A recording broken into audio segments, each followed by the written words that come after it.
Ani ata karon sa kang Reynold Habagat usa ka singer og sikat nga singer sa Iligan City.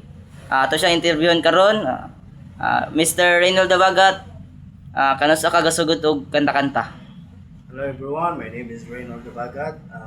Nasugod ko when I was 16 years old. Yun sa nimo pag-develop imong pagkanta nga nganong na maayog gyud ka? Ako lang, practice, focus sa practice dayon. Dapat dili magbinuang practice dapat magkaroon.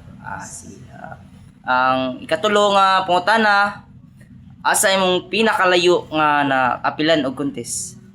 Actually, Cagayan de Oro City. Cagayan, sa Lanao del Norte, Miss Or. Medyo layo-layo gid no. Ang mga na-champion, ni dapit Mr. Reynold Habagat nga ano nakuha nimo? Kani sa Buroo, Ligan City. Ang kanisa Sa LGO, Ligan. Sa Robinson's Place. Sikat gid ni siya nga singer mga ka-vlogger. Mo na yang kuan. Salamat kayo Mr. Reynold Habagat sa imong pag-interview. Salamat.